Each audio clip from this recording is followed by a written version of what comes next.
Evening, everybody, and welcome to the Governance Committee, it feels like a really full house on committee tonight, so that's good. My name is Wesley Roberts. I'm a councillor for Buckshire and Worthing. I am the chair of tonight's meeting. I'll just do a bit of housekeeping and whatnot, and then we'll do the introductions and then crack on, because I know we've got a 400-page pack to get through, and everyone's read it and happy to engage. So there's no fire alarms planned this evening, so if one does go, just head for the nearest fire exit in a calm fashion. If we could put our phones on silent, that would be great. We are in the Civic Centre here in Leyland. There's no one joining us in Teams, and we have one attendee in the audience, so that'll be fun. We are live on YouTube, and the link can be found on the council website. Just skip that because no one's on Teams, and then we just do introductions. So we'll go around this way. See. Thank you, Chair. My name's Chris Moister. I'm the Council's Monitoring Officer and Director of Governance. My name's Peter Gabbett, Councillor for Lost.Call and Vice Chair of the Committee. I'm Councillor Damien Bretherton, representing Walton Liddell West. Hi, I'm Jackie Sanderson. I'm a Procurement Manager here at Chorley and South Ribble. Good evening. My name's Tasneem Safdar, Deputy Monitoring Officer. Jackie Murray, Senior Auditor. Georgie Jones, Director at Grant Thornton, who are the Council's external auditors. Gareth Winstanley, also from Grant Thornton, External Audit Manager. Thank you. Dal Casty, Principal Financial Accountant and Deputy 15 Officer. Louise Mattinson, Director of Finance and Section 151 Officer.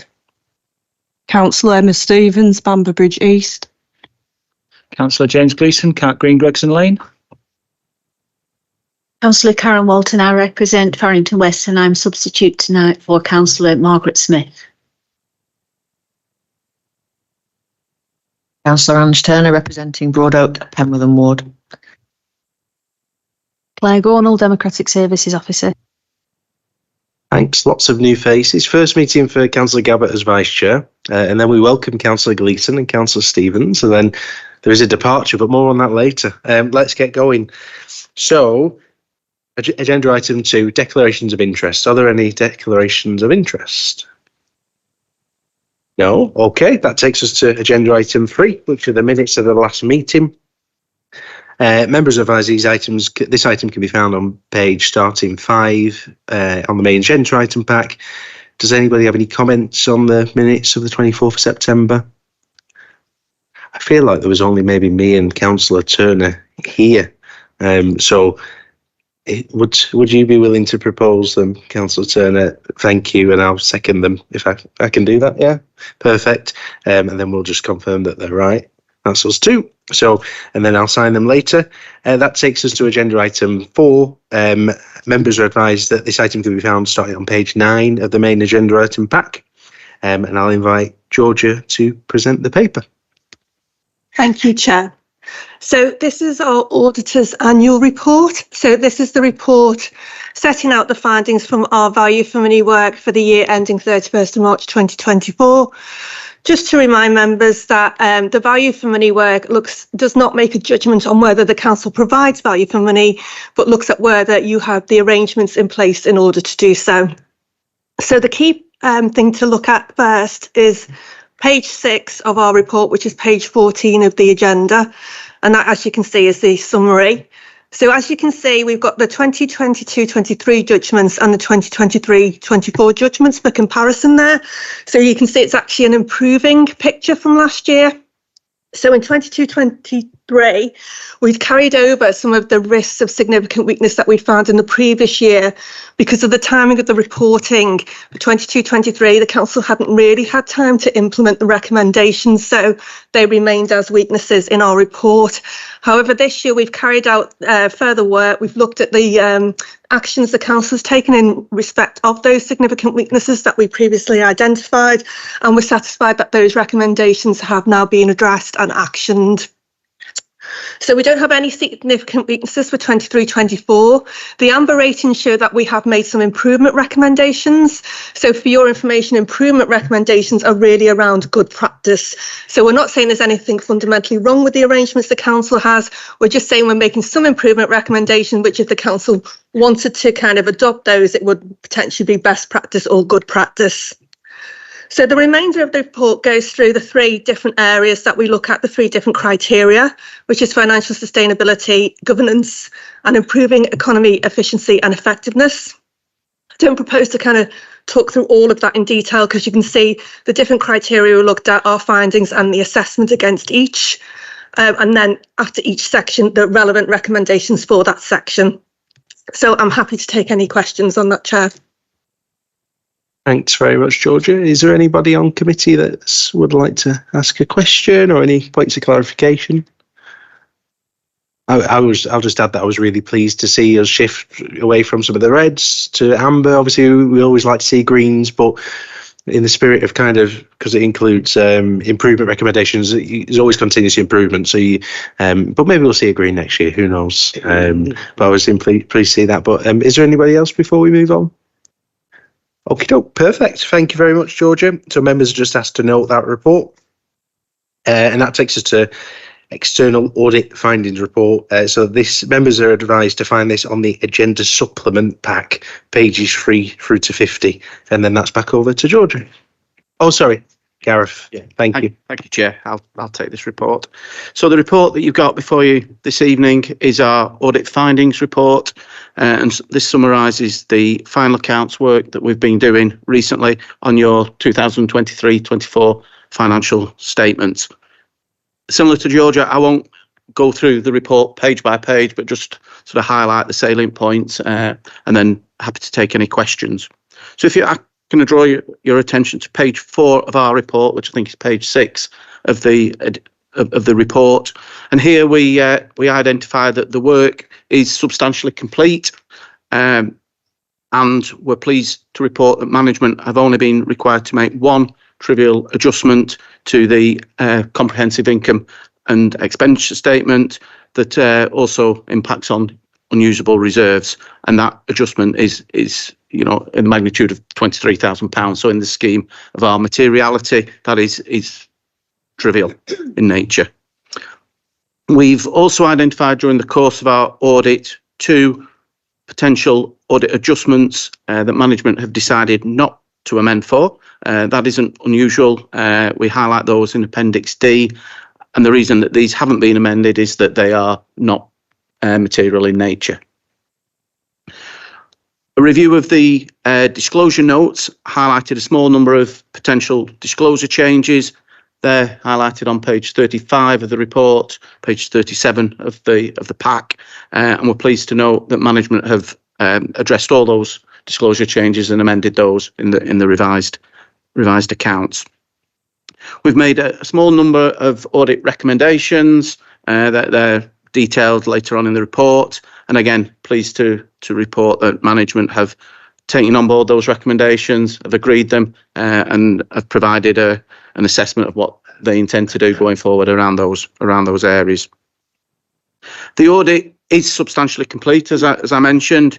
There's a small number of areas that we're still finalising, and they're highlighted at the bottom there of page 4. Primarily just finalising the work around the revaluations of your land and buildings and investment property revaluations. There's a few outstanding final accounts queries, as there always is as we reach the end of the audit, and then there's the other areas there that are highlighted. Subject to receiving satisfactory explanations and concluding our work on land and buildings revaluations and property revaluations, it is our intention that we'll be issuing an unmodified audit report. I'll just highlight some of the other areas in the report, but then happy to take any questions.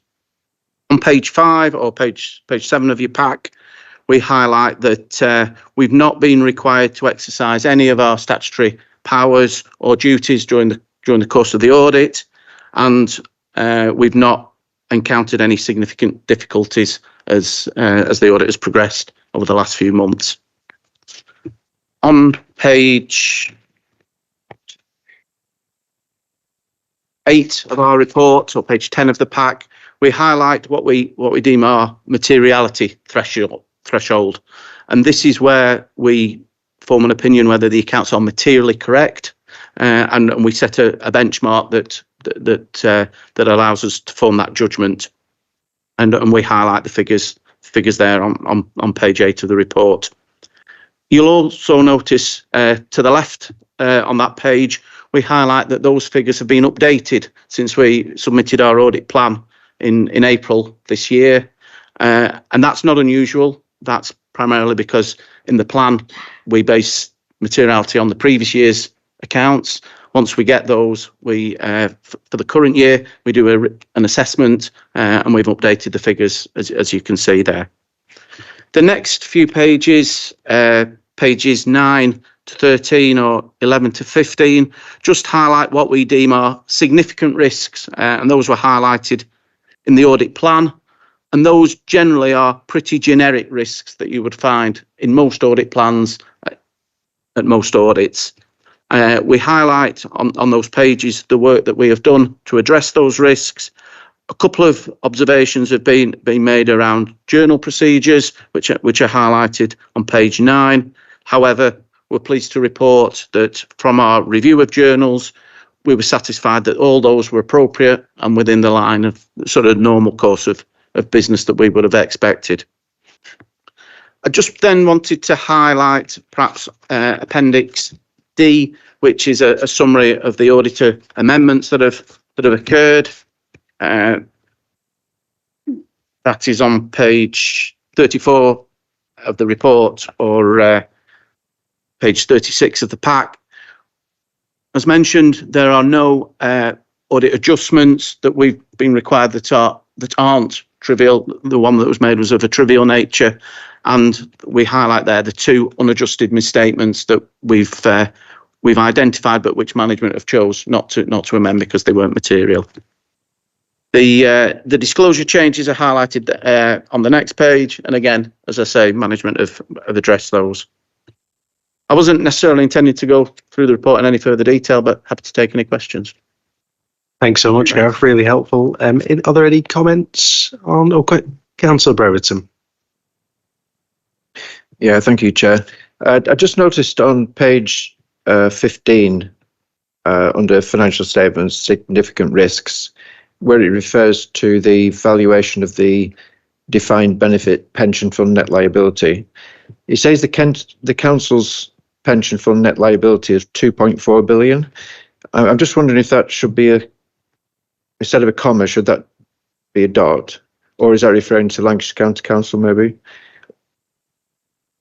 Or should it be 2.4 million rather than billion? Which? Agenda item 5, page 15. Yeah, it just says the council's pension fund net liability, and it says £2.4 billion. So then I thought, well, could that be Lancashire County Council? But if it's our council, I wonder if that comma should be. Sorry. Right, yeah. Is it billion or million? 2.4. Is it 2.4 million or is it 2? 2 point, yeah. Point, yes. Yeah, so it's just the comma that's should be a point. Yeah. Okay, that's fine. Okay, thank you. Gareth, do you want to just say that into the mic, just so people at home as well can? Sorry. Yes, that should be 2.4 rather than the comma there. So yeah, you can correct that. Perfect. Thanks so much. Was there anything else, Councillor Brereton? Thank you. No. Looking around. Okay. Well, thanks for preparing them. You can see through the really cordial and good working relationship with the internal and external team, and I felt very reassured and assured from what you showed. So thank you for that. So committee are just asked to note that report, and that takes us to Louise's big moment. So we're going to go to agenda item 6, which is a statement of accounts for 2023-24 and letter of representation. This can be found in the pack, agenda supplement pack, pages 51 to 206. Without further ado, I'll pass over to Louise Mattison, Director of Finance. Thank you, Chair. Appreciate that the statement of our accounts is an extensive document, and so as a consequence of that, we've just held a training session to go through all of the key statements within the accounts and taken questions. But happy to take further questions from members should you wish. Rather than go through the accounts in detail again. The recommendation is to approve the accounts. The Governance Committee has delegated authority from the Council to approve the statement of accounts. As Georgia and Gareth pointed out earlier, we're in the final stages of completion of the audit, and therefore there is a possibility that something further may be found which may require adjustment. If there is something that's found and the accounts need adjusting, but it is minor in nature, so below the materiality threshold, which just referred in the report is about £1 million, it's to seek approval from Governance Committee that change can be made and approved by myself and Councillor Roberts as Chair of Governance Committee, and that will be reported to the next meeting. However, if something is found as a consequence of the final elements of work, then and it is above the materiality threshold, then we would reconvene the meeting of Governance Committee to go through that in detail and seek approval at that point. And also, as part and parcel of the production of the accounts and the final elements of the audit, the auditors request that the Chair of the Governance Committee and myself sign what is known as a letter of representation, and a copy of that is attached at Appendix B. And that basically says that we have made available to the auditors all information that we are aware of that would have some bearing on the figures and the information that is provided in the account. There's nothing that's been withheld. As I say, it covers a magnitude of detail which is covered in that draft letter. We would be expected to sign that immediately prior to the signing of the accounts. So that will be done on the same day as Grant Thornton signed those off. And so it's presented tonight for yourselves as Governance Committee to give us approval to sign off that letter when it comes to the point. There may be some final changes if that's required, but it is envisaged that will be the case at this point in time. And without further ado. Thanks very much, Louise. That was really helpful. And I guess it's worth just starting to say thanks for putting this all together. It's a huge piece of work. So thanks to you and the team. We're ahead of the curve again compared to other authorities. So we really appreciate all that. I'll open up to committee in terms of any questions or comments that they might have that's not already been answered. Councillor Brereton, of course. Thank you. Yeah, thank you for the report. It's just on page 82. The one that stood out for me was the poor financial sustainability. It refers to reduction in current funding streams or an increase in costs as a result of inflation. This could lead to an increase in use of reserves, and it's actually been put down as a high risk. There's inherent risk score of 16 and residual of 12 and a target of 6. So that means that we've got somewhere to go. I just wonder if you can comment on that. Can you see that improving? Can we see costs being kept under control or more income streams coming in? Or how do we see that going forward? So, I mean, the scoring for the residual score is still in the red category because we are still on a series of one-year funding settlements. So without more security around what our funding will be from government going forward, then we're living from year to year, and it's very difficult to come up with medium-term financial plans and strategies when you don't know whether there will be enough funding in the following year to afford that. What has been promised by the current government is that from next year we will get a multi-year funding settlement. We won't get that for 25-26. We know from the budget that there was some significant cost pressures that we'll have to bear, the increase in national insurance being one of them. We know that the government have said that they are going to pick back up again the review of the fair funding formula and a redistribution of funding based on need. They know that that will take some time. I think as long as I've been in local government since about 2015, it's been on the cards, but it's never happened. They did say that they're going to be picking that up very soon. And we don't know how that would play through for South Ribble, whether we would gain or lose as a consequence of that redistribution, and nor do we know what the future is of the business rates pool. The Lancashire business rates pool is it is the most generous pool in the country, and of all the beneficiaries of the business rates pool, South Ribble is the biggest. And we get nearly £1.5 million worth of funding from that. If the business rates pool was to be discontinued, the government choose to discontinue it, that would be income that we would lose. So in answer, I don't know. Thanks, Louise. I think I don't know where I picked up somewhere in the report, but the strategic risk register, I think, is going to start going to governance at least biannually. At the minute, we just have it once, but there's a recommendation, I think, from external audit, so we should see that a bit more frequently. We can challenge it robustly with, was it Holly, I think, who presented it last time? Yeah. Perfect. Okay. Is there any other questions or comments on committee? Here you go. I'm conscious I've not asked off committee yet, so I'll just check. There's no one in the ether. Okay. No. Perfect. Okay, so that takes us to, so members are asked to approve recommendations 2 through to 5. So have I got a proposer? Councillor Gleeson, perfect. And a seconder? Councillor Stevens, thank you very much. And if we could just vote by show of hands, they're in favour. Perfect, thank you very much. So that's confirmed that decision. And that takes us through to agenda item 7. So that is the Treasury mid-year review, and I pass on to Daryl Casti, who is the Principal Financial Accountant and Deputy Section 151 Officer, to present the report. Thank you, Chair.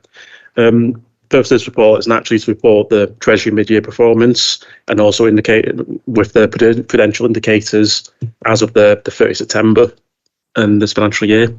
And just for the prudential indicators, that's prudent, affordability and sustainability, just for now and there. And this is actually adhering to the code of practice where we have to report these, and we do it as formers.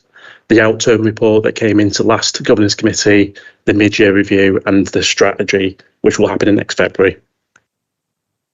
But naturally, as part of this report, we do bring to this around the capital expenditure and financing. And this covers the bits of what the capital plan is, what it is for South Ribble. And as you can see in that table 1 report, it does show that we have got an ambitious capital plan, and naturally we were planning to have a borrowing requirement, and that's necessary, saying that's borrowing kind of what we need, because sometimes we use our own cash resources and sometimes we get capital grants. Other bits is what around going external, and that's that capital finance requirement, and that assumes if we borrowed to meet our capital programme, that's what we would need. And as part of that, we actually are. That bond requirement is actually a bit lower than when we originally forecast it, only about 750k lower than we originally planned. That covers that aspect there. If we go to table 2, that highlights where the opening capital finance requirement was the increased borrowing compared to the outturn report from 23-24, and you can see for South Ribble it is going from like 11.8 million to 27, so there's a large capital plan that's underway. But naturally, as part of that, if you go down to the next table 3, you can see we haven't required any borrowing, because naturally South Ribble's got a large amount of cash balances that we can use. So that's that positive where we don't have to go out and borrow at those high interest rates at the moment. We've used our own cash reserve to pay for the capital. So that's a very advantageous position compared to other councils where they've had to borrow for it. Naturally, as we've not borrowed, we've stayed within our authorised limit and operational boundaries as well, which we set in the strategy for this financial year. Then we go into investments. Naturally, when we do the investments, we work under the principle of our overall approach to investments are security, liquidity, and yield, and that's the order which we take it. So naturally, we value security, liquidity over the yield. That's the natural thing, because this is taxpayers' money, and this is the council's money, so we want to make sure it's secure for ourselves. And then you see in the table where we've got money where we've invested it. So that's sometimes we invested for other local authorities. We've got it in call accounts, money market funds, and you can see on average we've had a daily balance of about 41.8 million. That's a little bit lower than this time last year, only about a few £100,000, but still quite a large, healthy cash balances. And you can see the average yield there of across them all 4.56. And the reason why that's lower compared to some of the lines we see 5% is because there's a call-off account that's 2%, and that 4.56 has come from the average of all those. So if that 2% wasn't there, the average yield would be more 5%. So you can see there where we're trying to maximise the potential of the cash balances to get the most interest. So that even though they're sat in accounts and we're lending, we're trying to get the most out of that asset as well, because it is cash. And you can see then from the table below where we've kind of lent it to the local authorities, and you can see there the values, the yield, the rate we've got, and the time period. So naturally, we don't tend to lend any longer than 12 months. You can see some little bits where we've done over 6 months, 3 months, and you can see when we lent it, the rate we achieved, and you can see where we lent it later on in the year, the rate interest has got lower, because as you can see over the year, the interest rates have been trending lower at the moment in time. And then we have the values that are in the call-off accounts, and like Aberdeen, Federated, BlackRock, achieving those interest rates. So overall, like this, in some way, it is a kind of a good story where the council hasn't had to borrow anything to fund its capital programme because it has good cash balances. Even when we've had those cash balances, we've invested it to help achieve quite a significant amount of interest, which is for this 6 months, £1 million, which comparable to last year, the council had £800,000 interest generated. So we've managed to generate more interest compared to last year. That's because the interest rates crept up, and now naturally that may in the future start coming down, so we may not want to achieve that interest going forward. But overall, it's a very positive story where no borrowing, we've hit our potential indicators, we've under borrowed, we haven't needed to borrow. And that's my positive things. Just if there are any questions, I'm happy to answer them. Oh, there we go. Thanks so much, Daryl. Really helpful and concise report. Is there any comments or questions on the committee? No? Okay. Sorry, Councillor Turner. I missed you. It's going that quick. Over to you. Yeah, just a point of clarification.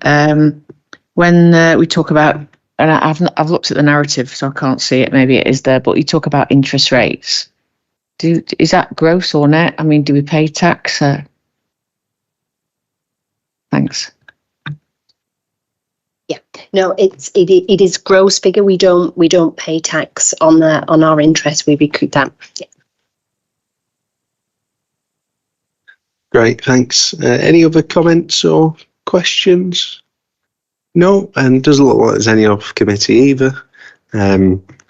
So thanks very much. We're just noting that report, and we'll see it in a couple of meetings' time for the end of year, probably.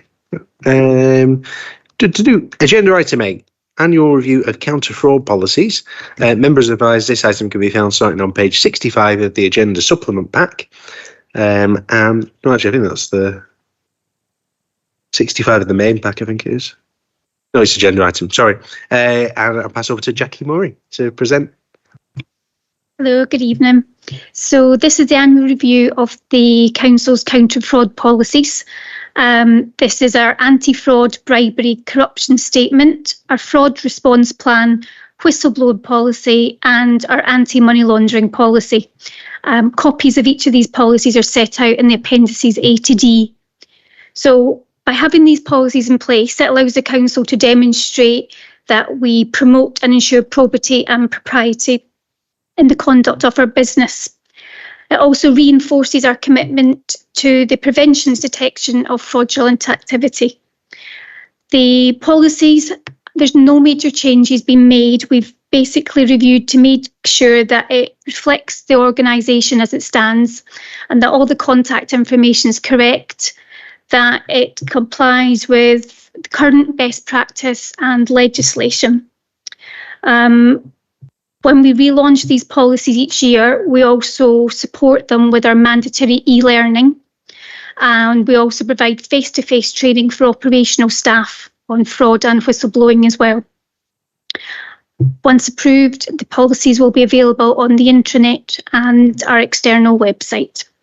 Any questions, really? Thanks, Jackie.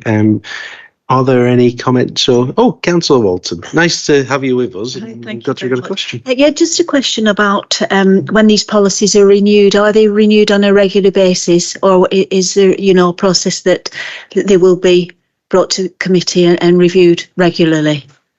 Yes, they were relaunched as they currently stand in 2021, and they have been back to committee on, I think, 2 separate occasions. We brought them back last January where they were reviewed, and it's our intention that they will be coming back on an annual basis. Great, thanks so much.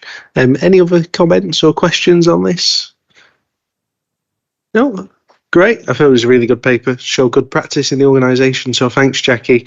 And members are asked to note the policies as set out in Appendix A, B, C and D. And that takes us to agenda item 9, which is the review of the contract procedure rules. And I pass over to Tasneem Safdar, Head of Legal and Procurement, and also Deputy Monitoring Officer. We know her as Taz. Thank you, Chair. So this report relates to the review of the contract procedure rules in readiness of the go-live date of the Procurement Act in February of next year. So the changes proposed to the CPRs are legislative nature. You can find the amendments in Appendix A. Those are in blue text, and the strikeouts are in the current CPRs are in red. A clean version of the CPRs are available at Appendix B, and so members obviously referring to them. Just in terms of the aims of the Act, I just wanted to outline what the aims are. So in effect, they are to support businesses by simplifying the routes to procurement to open up to small businesses and social enterprises. So the new Procurement Act will actually reduce the routes to procurement from 8 to 6, making it more easier for small businesses to get involved. It will achieve value for money. They are looking to increase transparency so that spending of taxpayers' money is scrutinised. There'll be a central digital platform which will require authorities to publish notices in terms of the full procurement cycle. Currently, as it stands, authorities only have to publish award notices, but following the introduction of the Procurement Act, there will be a requirement to publish a large number of notices from the start to the actual end of the procurement cycle. Furthermore, there will be a platform whereby suppliers will be excluded who pose a risk on grounds such as fraud and bribery, money laundering, those sort of elements that we've already kind of picked up on in our previous report. There will be a central debarment list, which will be sort of controlled by central government. There will be a focus on wider public benefits, such as environmental and social benefits, rather than the pricing, which is obviously the main factor at the moment. So that's another element just to consider. There will be an increase of the low value threshold from £25,000 to £30,000 to include the VAT element on that. Members will see that within the report, I have also mentioned at paragraph 13 that there will be a slight change in terms of approvals. So currently as it stands, there is a requirement to obtain an executive member decision for all approvals which are above threshold. The proposal is that following the introduction of the Procurement Act, there will be a two-stage process by which there will be a requirement to obtain approval at the initial stages in respect to the procurement route, the evaluations and weightings. That will be done by way of either cabinet, and in emergency sort of measures, it'll be by executive member decision. And then the second stage would be that if the initial approval hasn't been sought by cabinet, then there will be a requirement to ensure that cabinet approval is sought at that stage. So that's for all contracts above 100,000. And just in terms of the actual sort of position that we are in at the council, we have engaged with officers across the council in obviously looking at these PCRs. We've engaged an external consultant who's obviously assisted us with those amendments, and we have put in place some training, some external training, which is due to occur in January and February of next year for all officers across the council. And the procurement team are actually on with their training as well, which is provided by central government. So that's my report. Do you have any questions? Thanks very much, Taz. Are there any questions or comments on committee? No? Okay. Off committee? No? Brilliant. Well, I thought it was really coherent, and so quite a big shift in working practices for officers. So, thanks for being ahead of the curve and making sure we're prepared. So on that note, we do need a proposal and a seconder, because we are asked to approve recommendations 2 to 4. So I have a proposer of Councillor Gleeson and a seconder of Councillor Brereton. Brilliant. And then if we could just raise our hands to say we agree with that. Perfect. That's unanimous. So that'll go through to full council in January, I believe. Yep, perfect. Okay, well, that takes us to the end of the meeting. So thank you for everyone for coming. I think the last thing to say is thank you to Louise. We hope you've been brilliant on this committee for us and for the organisation. We hope you enjoy your retirement and whatever you get up to, and do come and visit us if you want to in the public gallery of Governance Committee or any other committee, whatever. But thank you very much, and everyone have a safe journey home. See you later.